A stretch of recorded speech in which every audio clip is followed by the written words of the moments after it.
Here is the latest from K2 Radio News. A Casper teen who was fatally stabbed outside of the Eastridge Mall on April 7th was laid to rest on Saturday.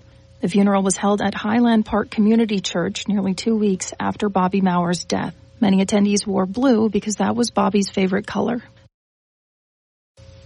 The Casper College has announced that they have named Dr. Brandon Cozine as its interim president effective May 13th. He will serve the post after the former president, Darren Devine, resigned on March 25th. Cozine holds a Master of Science degree in clinical psychology and a doctorate in counselor education and supervision. Before coming to Casper College, he was an associate director for student services, residence halls, and campus activities for the University of Wyoming.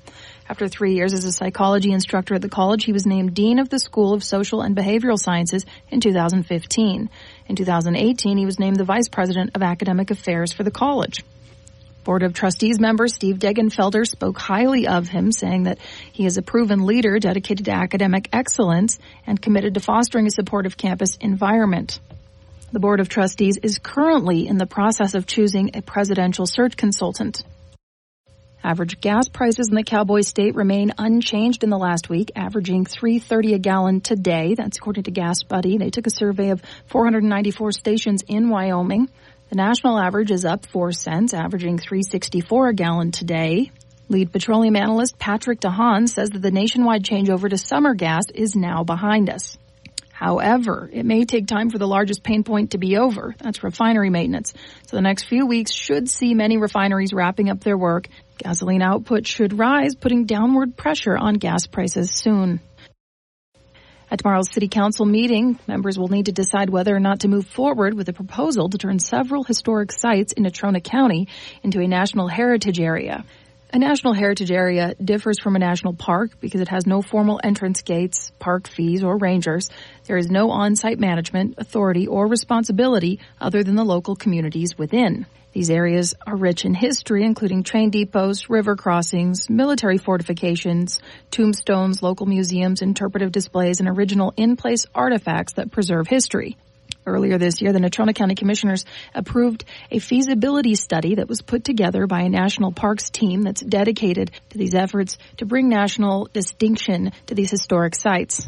The proposal is also looking at areas in Carbon County. The study finds that the two counties comprise more than 8.4 million acres of public and private land with a population of 94,204 people. That's an average of 90 acres per person, and 71% of them live in Casper and Rawlins. The mission of National Historic Areas is to promote tourism for economic and social gain, as well as to conserve history. Some residents, however, have expressed concerns. Tourists passing through might exacerbate trespassing on private lands. Some have cited federal overreach and loss of local authority on such lands. Others don't want more people at their favorite campground or lake or fishing in their favorite blue ribbon spots. And another concern is that increased foot traffic could damage historic sites. In coming months, a second draft of the feasibility study will be coming out and made public. We will keep you updated on the findings. Over the weekend, one of our content contributors put a poll together for 420. We did share that poll with our readers as well. It asks the question, should Wyoming legalize marijuana? The results are in. 68% of Wyomingites said yes, it should be. 22.5% said no, and 9.5% said only for medical usage. Reporting in Casper, I'm Colby Fedor.